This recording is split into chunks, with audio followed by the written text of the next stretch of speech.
Volvemos aquí a Piso para seguir avanzando con las conferencias, en este caso con este panel de Montevideo Legal Hackers, desafíos del compliance en las nuevas tecnologías. Tenemos un panel con parte de los integrantes aquí presencial y parte en Zoom. Así que les voy a contar que a través de la plataforma tenemos a Diego Amarillo, él es Head of Business Financial Crime Risk de HSBC, abogado y consultor en industrias de riesgo, especializado en prevención de lavado de activos y financiamiento de terrorismo.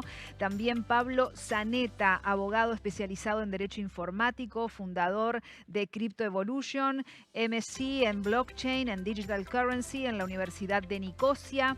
Tenemos también a Sofía Milsev, ella es abogada, posgraduada en asesoramiento corporativo y DPO, encargada de compliance en Brum Costa Abogados. Ellos están allí, ya los ven a través de la plataforma, están online. Y tenemos aquí en Piso, por un lado, a Paula Rodríguez. Ella es doctora en Derecho, Compliance Officer y asesora de empresas FinTech y magíster en cumplimiento normativo por la Universidad de Castilla-La Mancha de España.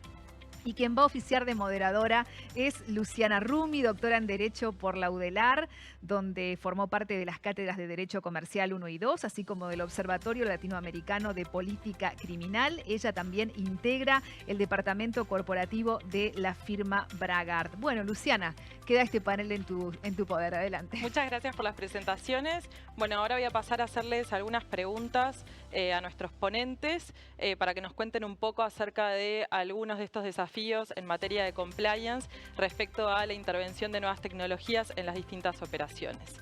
La idea es un poco que nos cuenten desde su experiencia con empresas de tecnología, con inversores y con usuarios en activos digitales, así como desde la perspectiva bancaria también.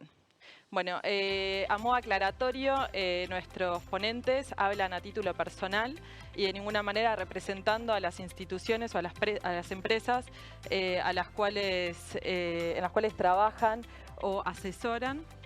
Así que bueno, sin más y habiendo aclarado esto, voy a iniciar primero con Sofía, haciéndole una pregunta para que nos cuente un poco acerca de cuál considerarías que debe ser el foco frente a una operación en la que intervienen estas nuevas tecnologías.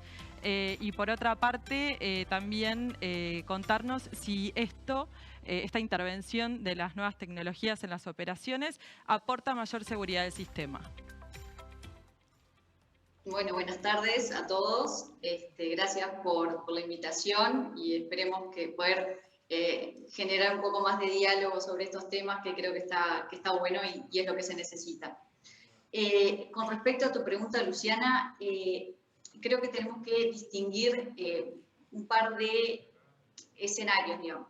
Existe la posibilidad de que la operación que tú mencionabas sea, en el caso de un negocio de servicios financieros tradicional, que se encuentra con alguien que le presenta una operación, que quiere realizar una operación con ellos, o que quiere ser socio en el negocio, o quiere plantear un canal nuevo, y el negocio tradicional se pregunta, bueno, si ese posible socio o ese cliente que quiere realizar una operación presenta algún riesgo en materia de prevención de lavado. En ese sentido, lo que hay que hacer es evaluar qué niveles de cumplimiento puede llegar a tener ese posible socio o ese cliente para poder dar luz verde o no a la operación o al negocio. Porque recordemos que el Banco Central pide que se evalúe a los terceros con los que se trabaja y no solamente a los clientes. En ese sentido, es importante pedirle a ese tercero qué nivel de cumplimiento tiene y en base a eso, bueno, con las cartas sobre la mesa, poder decidirlo. Después se presenta el otro escenario que es el de la fintech, el emprendedor que quiere arrancar y quiere dar cumplimiento a la normativa y se encuentra con que o no hay normativa o las herramientas que le da la normativa no son compatibles con su negocio. La fintech se caracteriza por no tener contacto directo con el cliente, que es una de las bases que pide la normativa en cuanto a prevención de lavado. Entonces, en ese segundo escenario es importante ofrecerle al regulador quizá soluciones que, si bien no son tradicionales, den cumplimiento a los pilares del compliance. Por ejemplo, el conocimiento del cliente. Hoy por hoy hay soluciones que son más efectivas que el contacto personal. El tema es que no son lo suficientemente conocidas como para que el regulador las incorpore fácilmente. Entonces está bueno crear soluciones a veces un poco sui generis, pero que dé cumplimiento a los objetivos finales del compliance, que son el conocimiento del cliente y conocer el origen de los fondos, básicamente. Eso por un lado en lo que tiene que ver con fintech.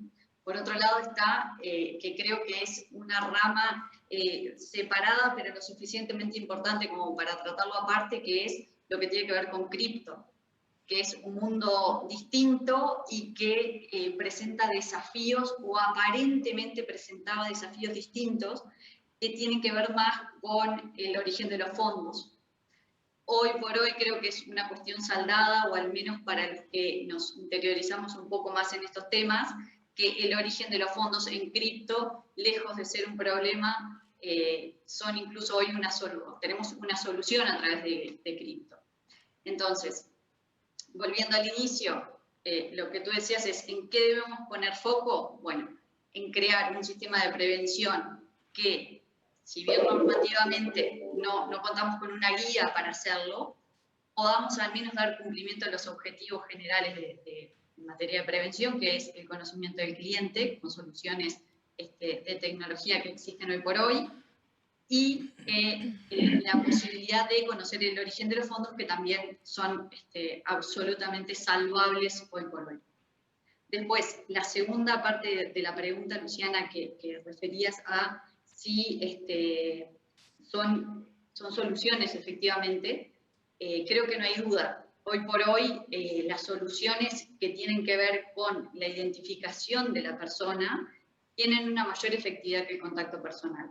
El otro día hablábamos en el grupo de soluciones que tienen que ver con biometría, con reconocimiento de determinadas características. Pablo mencionaba la cadencia en el tipeo. Hay cosas que son imposibles de reproducir de una persona a la otra, y en este momento son, digamos, reconocibles por un sistema y son más efectivas que las personas en sí, como para lograr una identificación del cliente. Hay mucho de crear esa solución, ese sistema de prevención para el cliente, que si bien, reitero, son sui generis, terminan dando un cumplimiento al fin último de la prevención, que es bueno, el conocimiento del cliente del origen de los fondos. No sé cómo estoy de tiempo, pero quería comentar un poquito sobre cripto.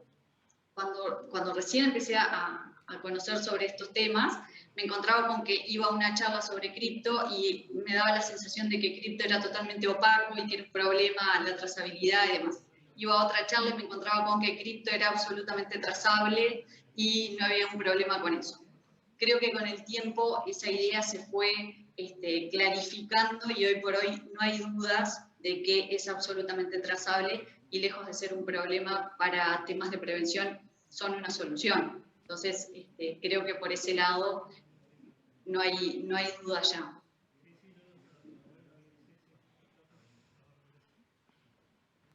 Bueno, muchas gracias, Sofía. Ahora vamos a seguir con Paula, que nos va a contar un poco, continuando con los comentarios de Sofía, acerca de cuáles son los desafíos para el regulador frente a un nuevo cliente que opera con estas nuevas tecnologías. Y bueno, y en ese sentido también, cuáles deberían ser las aspiraciones de nuestro regulador sobre este tema. Bueno, muy buena pregunta, Luciana. Yo creo que en realidad el gran desafío con el que se encuentra el regulador cuando va a regular empresas como las empresas fintech, que tienen su primer contacto con el cliente a través de una web o una app, va un poco por el lado de justamente que el primer contacto que se tiene con el cliente es remoto, digamos, ¿no? Entonces, tradicionalmente, en lo que es el compliance, nosotros tomábamos el registro del cliente como el momento para pedirle toda la información, pedirle toda la documentación y tener lo que se llama el conocimiento del cliente.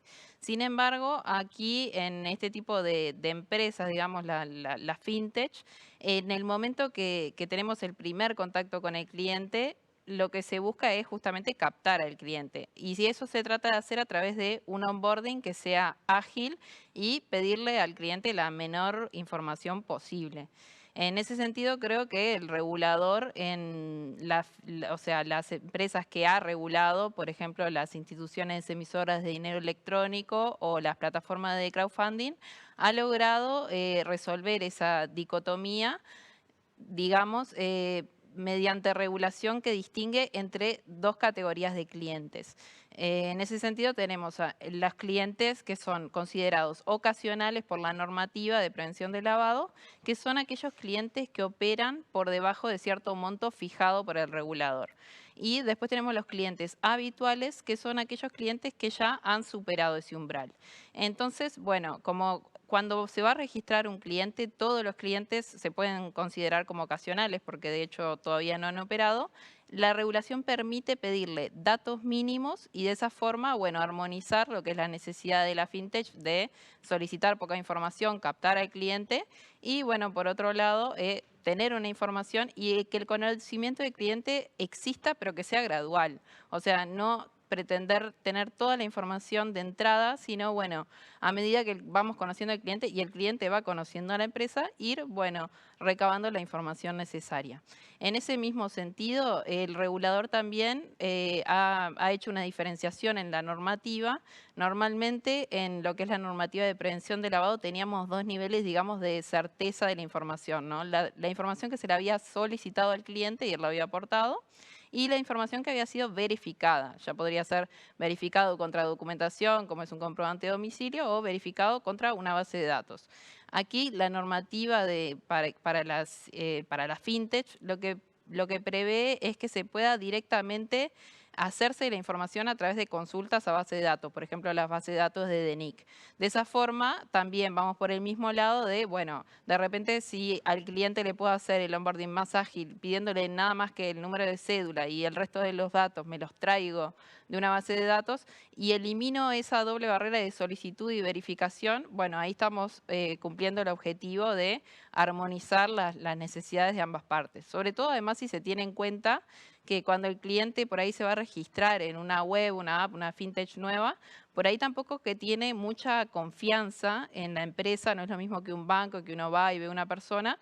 Entonces hay como una cierta reticencia a otorgar datos personales. Entonces, bueno, la confianza se va ganando con el tiempo y una vez que ve que el servicio es bueno y funciona. Y bueno, la segunda parte de la pregunta de Luciana referente a las aspiraciones. Yo creo que las aspiraciones del regulador deberían ir por el lado de, bueno, lograr en digamos, la fintech que aún no ha regulado, lograr el objetivo de prevenir el lavado de activos, pero a la vez hacerlo de cierta forma que la regulación no sea imposible de cumplir para estas empresas, porque bueno, si hacemos una regulación que por ahí es muy difícil su cumplimiento, lo que se puede generar es que en definitiva estas empresas o tengan que dejar de funcionar o de repente vayan a buscar otras jurisdicciones que por ahí tengan una regulación más amigable para ellos.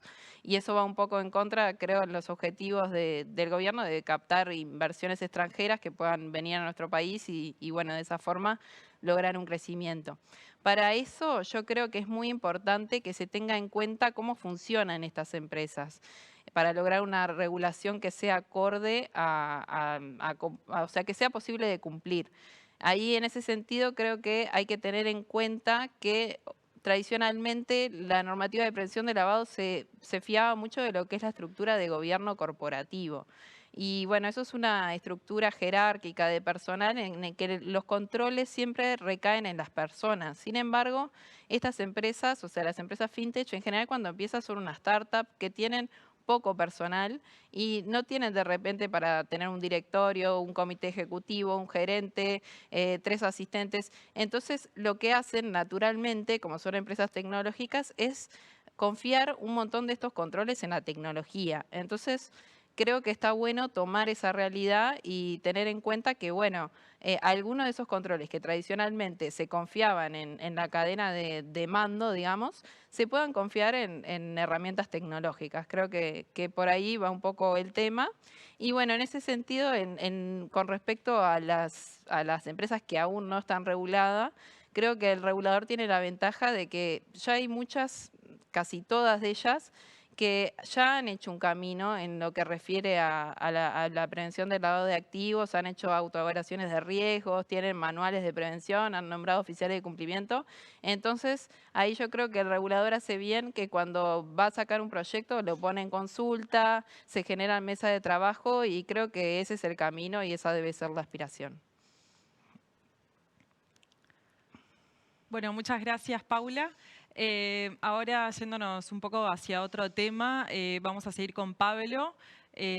Pablo, te consulto si dirías que la identidad digital es la piedra angular del tema que hoy estamos tratando y por qué dirías que tiene esa importancia. Bueno, buenas tardes a todos. Muchas gracias por la invitación. Yo, más que nada, soy, digamos, me dedico full time a temas cripto, o sea que esa es mi área de especialidad dentro de la subespecialización en cumplimiento, pero bueno, es parte del mismo fenómeno, ¿verdad? Es parte del mismo fenómeno donde hay una necesidad, por un lado, de controlar flujos de dinero y flujos de intereses, y por otro lado, una necesidad humana de acceder a servicios financieros y a soluciones que sean cada vez más ágiles, como planteaban tanto Sofía como Paula, ¿verdad? En ese sentido, vemos que una de las principales obligaciones de la debida diligencia, principalmente en la recomendación 10 de Gafi, podemos citar a Gafi como norte para todas las personas que están escuchando, que implica que debemos tener una adecuada identificación del usuario, por decirlo de alguna manera, y además debemos de verificar la identidad del usuario, ¿verdad? A su vez también tenemos la necesidad de identificar y verificar la identidad de los beneficiarios finales de las transacciones, y eso particularmente en el mundo cripto genera un problema porque al sujeto obligado no le es posible cumplir con esa recomendación. Eso fue lo que hizo lo que está haciendo que en breve Gafi vaya a emitir un comunicado sobre consecuencias no deseadas sobre ciertas recomendaciones o ciertas interpretaciones, un anexo en particular al que me voy a referir más adelante, ¿sí? Bueno, a su vez tenemos que después la recomendación 18 imparte a que las instituciones o los sujetos obligados necesitan tener controles internos, muchas veces, digamos, apoyados en esas jerarquías de las que hablaba Paula hoy, y que no todas las empresas y no todos los actores nuevos, los que están entrando en el mundo fintech, tienen los recursos suficientes como para cumplirlos, ¿verdad? Lo que plantea un serio problema porque no podemos invertir la carga de la prueba en ninguna materia. Lavado de activos tampoco, ¿verdad? O sea, nosotros debemos presumir que las personas son honestas y que las empresas actúan de buena fe y que están intentando llevar soluciones a los cientos de millones de personas que no tienen acceso, no solo a servicios financieros, sino a identidad, ¿verdad? Que es de lo que estábamos hablando cuando comenzamos, ¿verdad? O sea, por un lado está la necesidad de identificar correctamente y por otro lado está el derecho humano a la identidad, que no puede estar supeditado a presentar una formalidad de ningún tipo. En ese sentido, hablando un poco, mencionando un poco lo que decía Sofía, se presenta un desafío de choque entre la costumbre, digamos, de cuáles son los mecanismos habituales que utilizamos para verificar la identidad de un usuario, y mecanismos innovadores, básicamente potenciados por inteligencia artificial y reconocimiento de patrones y medidas biométricas, que son infinitamente más eficientes, ¿verdad? Si uno se toma el tiempo de verificar una cuenta en un exchange de criptodivisas, de los serios, por supuesto, va a ver que realmente es muy difícil, ¿no? Es muy difícil pasar a los mecanismos de verificación que tienen, ¿verdad? Nos hacen hablar, nos hacen tipear, nos hacen mover los ojos, acercar las retinas, y todo el tiempo hay un bot de inteligencia artificial que está reconstruyendo en forma multidimensional nuestra persona y perfilándola. O sea, el face-to-face tradicional que se le exige a las instituciones es infinitamente más inseguro en ese sentido. Sin perjuicio de lo cual, la recomendación 15 de Gafi pone una suerte de manto de dudas sobre las nuevas prácticas comerciales, ¿verdad? Y sobre la utilización de nuevas tecnologías en las prácticas comerciales. Bueno, eso es un desafío enorme, tanto para los reguladores como para las empresas y para nosotros los asesores, porque justamente la innovación implica modalidades comerciales nuevas. Es imposible que haya lo uno sin lo otro. Hay un ayornamiento que a todos nos ha empujado, en especial en estos últimos 2 años tan complejos que hemos vivido, hacia la digitalización. Entonces, ese es el gran desafío que se presenta: ayornarse tecnológicamente, darle la misma, que todos tengamos el mismo ease of mind, tanto reguladores como usuarios, cuando los mecanismos de verificación de identidad son implementados o articulados a través de inteligencia artificial o mecanismos de control puramente digitales, lo que a su vez nos lleva al beneficio del manejo de la Big Data también, ¿verdad? O sea, en el mar de información que para una estructura corporativa apoyada básicamente en personas, en seres humanos, como decía Paula, es imposible controlar un flujo de fondos, el más complicado de todos, ¿verdad? El cuentagotas, ¿verdad? La transacción de $1.000, de $1.500, la cuenta que queda perdida y no se usa por un par de años y de repente se empieza a usar. Seguramente Diego nos va a comentar después acerca de ese tema. Todo eso hay mecanismos para utilizarlos ahora. Así que tenemos muchos desafíos, pero también tenemos muchas herramientas, y todos tenemos que tender a confiar razonablemente en los demás, ¿sí? No tenemos que partir de la base de que cualquier utilización o cualquier interacción con el sistema financiero tiene por defecto una intencionalidad ilícita, porque si ese es el enfoque que tomamos, no vamos a lograr nada.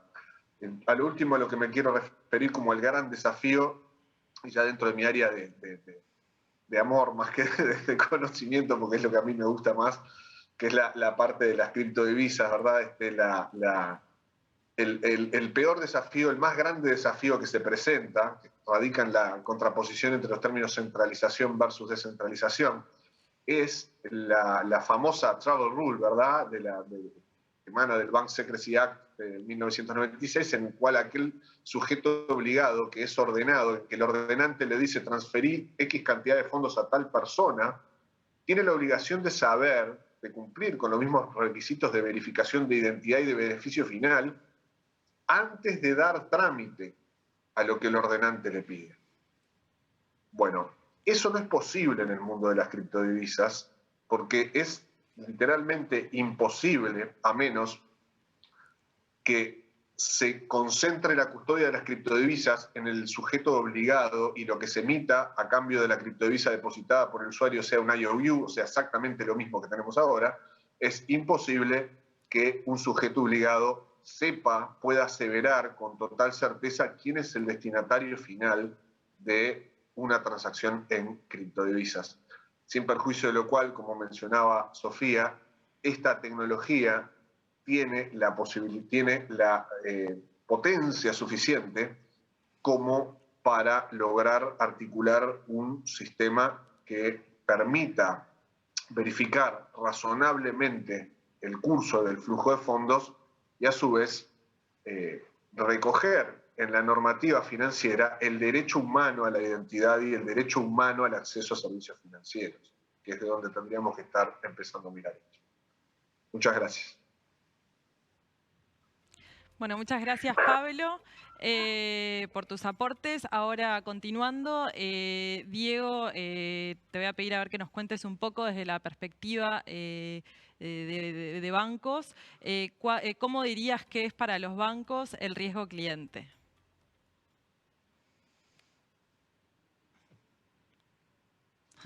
Ahí. El tema acá, creo que lo primero que hay que hablar es de qué es el riesgo, que es la incertidumbre ante que se materialice algo indeseado o difícil de poder mitigar. ¿Y cuál es el principal activo que tiene un banco? Es la confianza que tienen los clientes y el sistema en general, más allá de hechos ya conocidos que ha pasado con los bancos, sigue siendo la institución centralizada por excelencia donde las empresas y las personas depositan su confianza y por ende depositan su dinero y su negocio, todo lo que sea. Entonces el principal activo es la confianza. ¿Y cómo se construye esa confianza? En base a hechos, en base a que las personas depositen en un tiempo ese dinero o sus negocios y estos se concreten. Si bien se puede decir que un banco es un intermediador o es un administrador de dinero, lo más importante que es un banco es un administrador de riesgos. Riesgo financiero, riesgo de lavado, de impositivo, regulatorio, los que se les ocurran, son riesgos que administra un banco, como una de las industrias más reguladas que existen. Si seguimos con la palabra riesgo, que lo voy a decir bastante, un poco pensando en la charla, decía, ¿cuántas veces digo riesgo? Que embole, pero bueno, sucede. El Gafi dice que las instituciones tienen que tener un enfoque basado en riesgo. ¿Esto qué significa? Que las instituciones tienen que construir el llamado apetito de riesgo, que es sobre la normativa que existe, hasta dónde yo como institución quiero llegar. Entonces, por más que la normativa lo permita o lo regule, tal vez yo como institución no quiero tomar ciertos riesgos o entrar en ciertos negocios o industrias. Entonces voy a construir lo que es la matriz de riesgo, que es una construcción interna de la institución que dice, bueno, ¿cuáles son los factores que yo analizo de un cliente? Está la actividad que realiza, la residencia que tiene, si es una empresa, cómo es su estructura accionaria, quiénes son sus beneficiarios finales, origen de los fondos, etcétera, hay un largo, etcétera, del análisis que se hace. Todos esos factores tienen una calibración que se hace en la institución, se ponen en esta matriz, que me gusta poner el ejemplo de que es como una licuadora, en donde de ahí va a salir si el cliente es de bajo, mediano o alto riesgo, y en base a eso los controles y el tiempo con el que se van a controlar la actividad de ese cliente. A su vez, las instituciones tienen clientes o productos que son prohibidos o restringidos. Prohibido es apetito cero, restringido es, si bien puedo abrir la cancha a analizarlo, no quiere decir que yo igual lo vaya a tomar.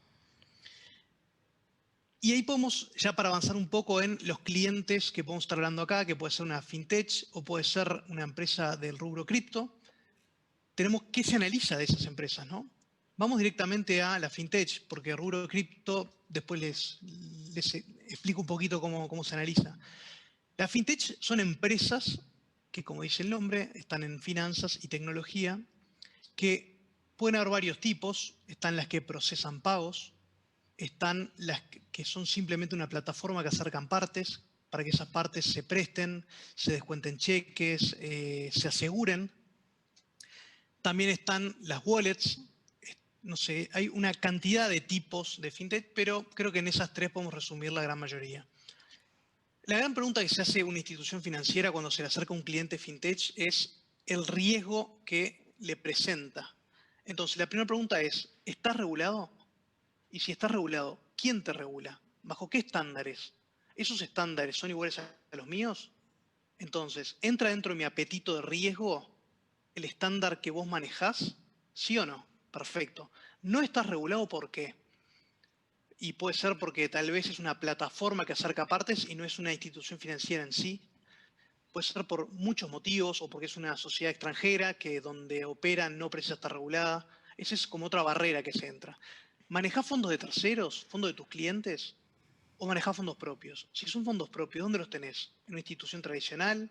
¿Te los administra un fideicomiso en el país o un offshore? ¿En un país de bajo nivel de tributación? ¿En un país no cooperador de Gafi? ¿Cómo es tu estructura accionaria? ¿Cuántas capas tiene tu estructura?